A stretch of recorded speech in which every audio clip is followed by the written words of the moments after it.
Year 1850 को दिखाते हुए इस मूवी का स्टार्ट होता है। वहीं पर हमें एक राइटर दिखाया जाता है जो कि काफी फेमस था। वो राइटर इस जगह का नहीं था बल्कि वो यहाँ पर किसी से मिलने आया था। वो राइटर एक घर के डोर पर नॉक करता है, लेकिन उस घर में जो लेडी रहती थी वो उस राइटर को वापस जाने के लिए बोलती है, क्योंकि वो समझ रही थी कि शायद वो कोई कस्टमर होगा। लेकिन वो राइटर उस लेडी को अपने बारे में इंट्रोड्यूस करवाता है कि मैं एक राइटर हूँ, ना कि कोई कस्टमर। वो लेडी फौरन समझ जाती है और दरवाजा खोलकर उस राइटर को अंदर बुला लेती है। वो राइटर इस घर में इस लेडी के हस्बैंड से मिलने आया था और इस लेडी के हस्बैंड का नाम थॉमस था, जो कि एक बूढ़ा इंसान था। यहाँ पर वो राइटर उस बूढ़े आदमी यानी थॉमस से कोई स्टोरी सुनने आया था, लेकिन जैसे ही वो राइटर थॉमस से मिलता है, थॉमस उसकी इंसल्ट करने लगता है कि क्या तुम पागल हो, इतनी दूर से सिर्फ मुझसे मिलने आए हो। लेकिन वो राइटर थॉमस के गुस्से को इग्नोर करता है। वो थॉमस को कहता है कि मैं आपके पास एक कहानी सुनने आया हूँ। यहाँ पर वो राइटर थॉमस को पैसों की ऑफर भी करता है कि अगर आप मुझे वो कहानी सुना दें तो मैं आपको अपने सारे पैसे दे दूंगा। ये कहते ही वो राइटर थॉमस के सामने अपने सारे पैसे भी रख देता है, लेकिन थॉमस इस ऑफर से साफ इनकार कर देता है और वो उस राइटर को कहता है कि तुम जाओ और गवर्नमेंट हिस्ट्री चेक करो, वहाँ पर तुम्हें वो कहानी मिल जाएगी। लेकिन वो राइटर थॉमस को कहता है कि मैंने वो रियल स्टोरी आपके मुँह से सुननी है, ना कि किसी गवर्नमेंट हिस्ट्री को चेक करना है। ये बात सुनकर थॉमस को राइटर पर गुस्सा आता है और वो उसे वहाँ से जाने के लिए कहता है। साथ साथ थॉमस ये भी कहता है कि मैं कुछ भी नहीं जानता।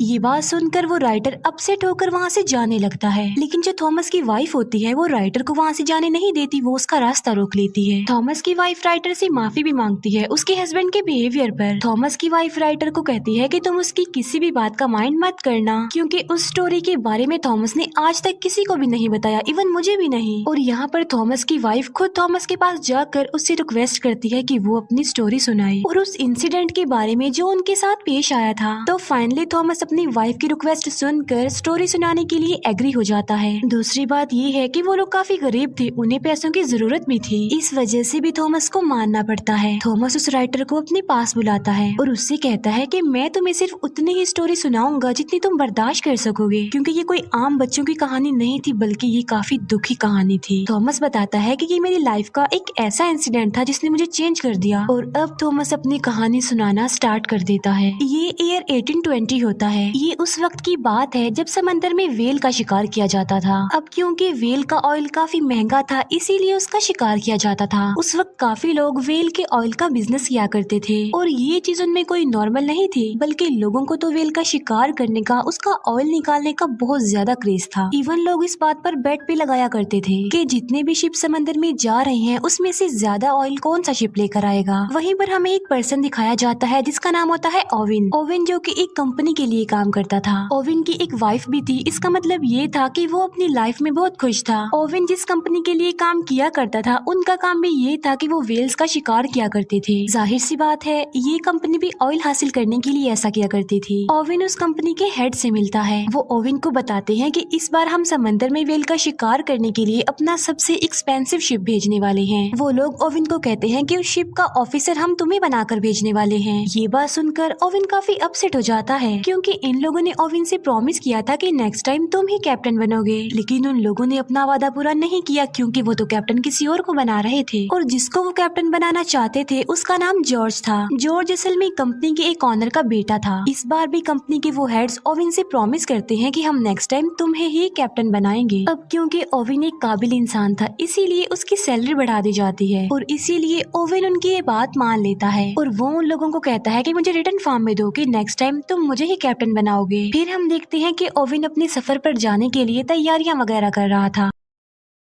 ओवेन की वाइफ उसके जाने पर ज्यादा खुश नहीं थी। वो ओवेन को कहती है कि तुम मुझसे प्रॉमिस करो कि तुम सही सलामत जल्द से जल्द वापस आओगे। ओवेन की वाइफ उसे एक लॉकेट भी पहना देती है ताकि ओवेन को उसका ये प्रॉमिस याद रहे। इसके बाद हमें वही लड़का जॉर्ज दिखाया जाता है जो कि कैप्टन था। वहीं पर जॉर्ज का फादर भी था। जॉर्ज का फादर उसे कहता है कि बेटा जाओ और कामयाब होकर ही वापस आना। फिर वो सब लोग जिन्होंने शिकार पर जाना था वो एक जगह पर आकर इकट्ठा हो जाते हैं। उन लोगों को भेजने के लिए वहाँ पर सिटी के काफी लोग भी आए होते हैं। वहीं पर पर हमें एक यंग लड़का दिखाया जाता है जिसका नाम होता है थॉमस। जी हाँ बिल्कुल, ये वही यंग थॉमस है जो हमें स्टोरी सुना रहा है, जो कि अब बूढ़ा हो गया है। थॉमस जो कि शिकार के लिए फर्स्ट टाइम जा रहा था समंदर में। उसी शिप पर ओवेन का बचपन का फ्रेंड भी था और उसके बाकी फ्रेंड्स भी थे और साथी थे। इसके बाद ओवेन और कैप्टन जॉर्ज एक दूसरे से मिलते हैं और बस यहीं से उन दोनों की नोकझोंक शुरू हो जाती है, क्योंकि जॉर्ज अपने कैप्टन होने का रोब ओवेन पर जमा रहा था। लेकिन ओवेन तो कुछ भी नहीं कर सकता था क्योंकि जॉर्ज कैप्टन था और उसे उसके अंडर ही काम करना था।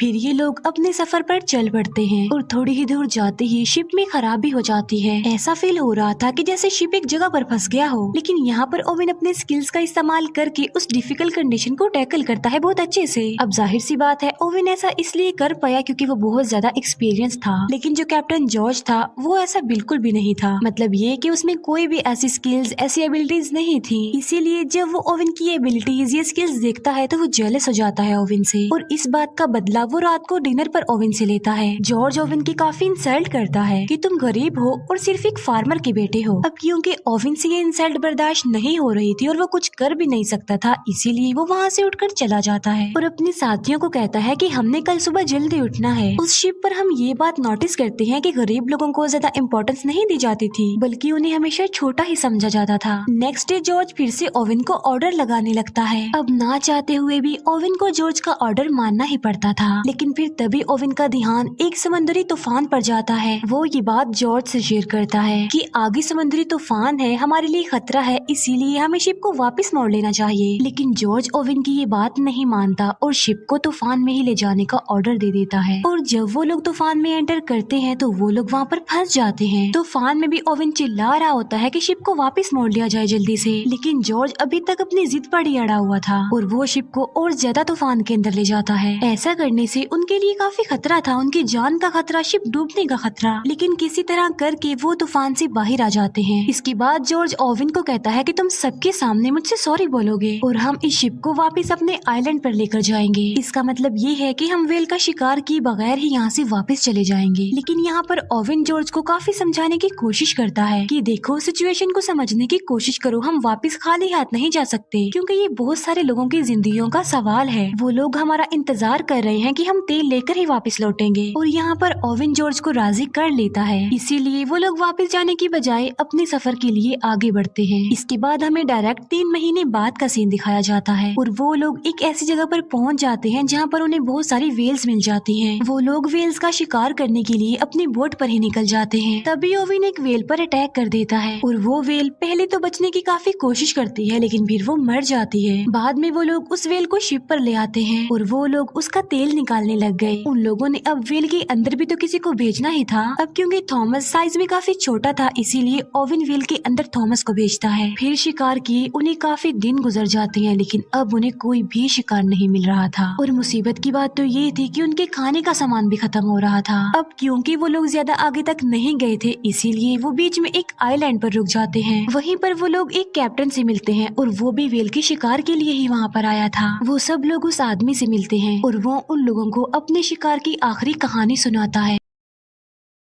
वो बताता है कि हम समंदर के बिल्कुल बीचों बीच आ गए थे जहाँ पर उनका सामना समंदर की सबसे बड़े वेल से हुआ और वो वेल बहुत ज्यादा लंबा और बड़ा था जिसे ग्रेट वेल कहा गया है। लेकिन ग्रेट वेल ने उनके शिप पर अटैक कर दिया जिससे उनका शिप डिस्ट्रॉय हो गया, जिससे कैप्टन का एक हाथ और एक बाजू टूट गया और उसके बाकी साथी भी मर गए। लेकिन वो लोग उसकी बातों को सीरियस नहीं लेते। वो सोच रहे थे कि ये कोई मनगढ़ंत कहानी सुना रहा है, इसीलिए वो कैप्टन वहाँ से चला जाता है। लेकिन अब इन लोगों के दिल में लालच आ गई थी कि हमें भी उस जगह पर जाना चाहिए जहाँ पर वो ग्रेट वेल है। इसके बाद वो उस लोकेशन पर जाने के लिए आगे बढ़ते हैं। फिर हमें डायरेक्ट 14 महीने बाद की कहानी दिखाई जाती है और इतना ज्यादा सफर करने के बाद फाइनली वो उस जगह पर पहुँच जाते हैं जिसका उस कैप्टन ने इन लोगों को बताया था और जहाँ पर वो ग्रेट वेल था। वो सब लोग अपने अपने हथियार लेकर, बोट्स लेकर उस जगह पर जाने लगे। अभी वो लोग आगे बढ़ ही रहे होते हैं कि ओवेन की बोट पर कोई अटैक कर देता है जिसकी वजह से वो लोग बोट से गिर जाते हैं और यहाँ पर वो लोग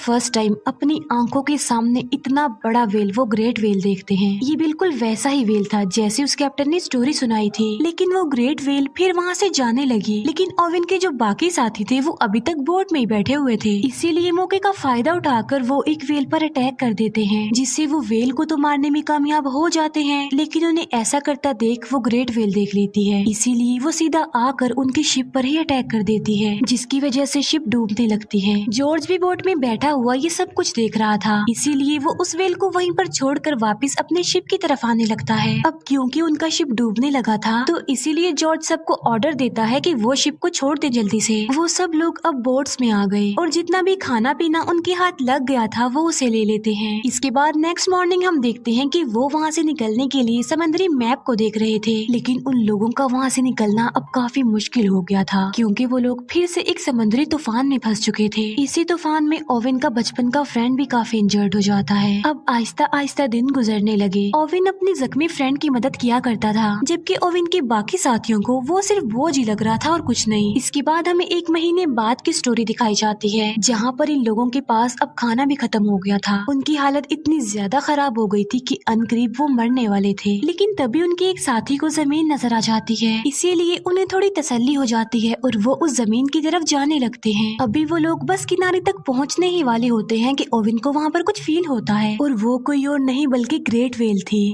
जो कि उन सारी बोट से टकरा जाती है और उनकी बोट्स टूट जाती हैं। तब वो लोग समंदर की लहरों के साथ किनारे तक पहुंच जाते हैं, और अब उन लोगों की हालत किसी जानवर से कम तो नहीं थी। यानी आइलैंड पर आकर उन्हें जो कुछ भी मिलता जा रहा था वो उसे ही खा रहे थे जिंदा रहने के लिए। फिर जॉर्ज अपने साथियों को आग जलाने के लिए बोलता है, जिससे होगा ये कि अगर समंदर में कोई शिप होगा तो वो उन लोगों को देख लेगा और उन्हें वहाँ से ले जाएगा। जहाँ पर वो लोग रह रहे थे वो एक बंजर आइलैंड था, वहाँ पर कोई आबादी नहीं थी। फिर एक दिन खाने की तलाश में उन्हें उस आइलैंड पर एक केव मिल जाती है, जिसके अंदर बहुत सारे लोगों के स्केलेटन्स पड़े हुए थे। इसका मतलब ये है कि वहाँ पर पहले भी लोग आकर फंस चुके थे, लेकिन उनकी हेल्प के लिए कोई नहीं आया। इसीलिए वो लोग सोच रहे थे कि वो भी एक दिन उन्हीं लोगों की तरह मर जाएंगे। फिर वो लोग वहाँ से निकलने का फैसला करते हैं और अपनी टूटी हुई बोट्स को रिपेयर करने लगते हैं। उनमें से कुछ लोग आइलैंड पर रहने का ही डिसाइड करते हैं, और उन लोगों में ओवेन का बचपन का फ्रेंड भी शामिल था। लेकिन जाते जाते ओवेन अपने फ्रेंड से प्रॉमिस करके जाता है कि मैं तुम्हारे लिए हेल्प जरूर लेकर आऊंगा।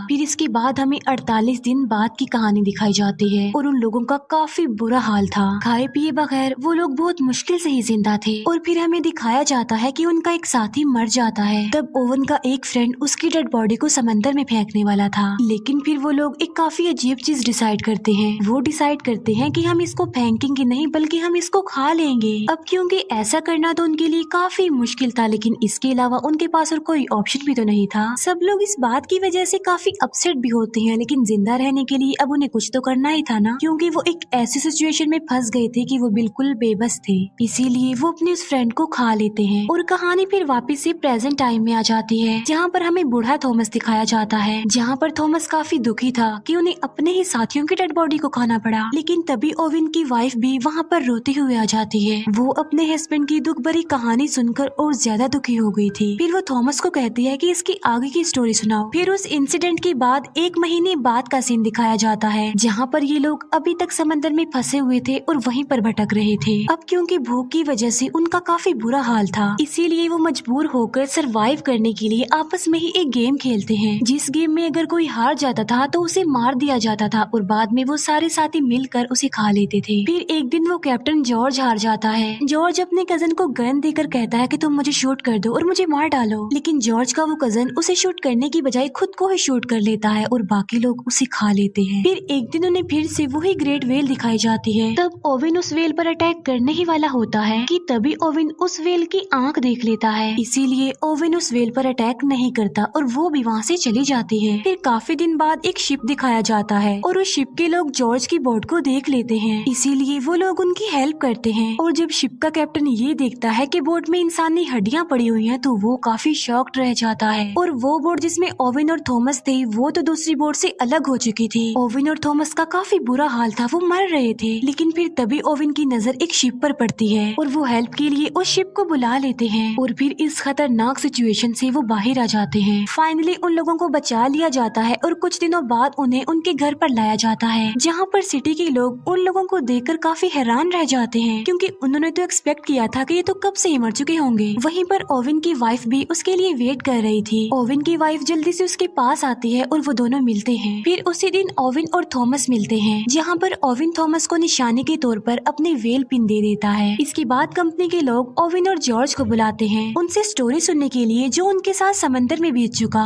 अब क्योंकि उनकी बात पर बिलीव तो किया जाने वाला नहीं था, इसीलिए ओविन वहाँ से जाने लगता है। ओविन जाते जाते जॉर्ज को कहता है कि तुम अपने कैप्टन होने का फर्ज अदा कर दो, इन्हें सब कुछ सच सच बता दो। जहाँ पर जॉर्ज पहले तो झूठ बोलता है, लेकिन फिर वो सारी बात सच बता देता है। लेकिन कंपनी के जो लोग होते हैं वो कोई मनगढ़ंत कोई झूठी कहानी ही बता देते हैं। इसके बाद हमें फिर से ओविन दिखाया जाता है। अब क्योंकि ओविन को अ काइंड ऑफ नई जिंदगी मिली थी, इसीलिए वो अपनी न्यू लाइफ का बड़े अच्छे से स्टार्ट लेता है और वादे के मुताबिक उसने उस आइलैंड पर अपने फ्रेंड के पास कोई बोट भी भेज दी। लेकिन अब काफी देर हो चुकी थी, क्योंकि ओविन का फ्रेंड मर चुका था। और यहाँ पर थॉमस की कहानी कंप्लीट हो जाती है। कहानी सुना देने के बाद थॉमस उस राइटर से पूछता है कि क्या तुम इस कहानी को दुनिया के सामने लाओगे, जिस पर राइटर कहता है कि जी हाँ, लेकिन मैं इस स्टोरी को एक ऐसा मोड़ दूंगा जो कि रियल इंसिडेंट पर बेस्ड होगी। इसके बाद हमें काफी महीनों बाद का सीन दिखाया जाता है, जहाँ पर हम देखते हैं कि उस राइटर ने बुक लिख दी और वो काफी फेमस भी हो गया। और इसी के साथ ही ये मूवी यहीं पर एंड हो जाती है। Thank you for watching.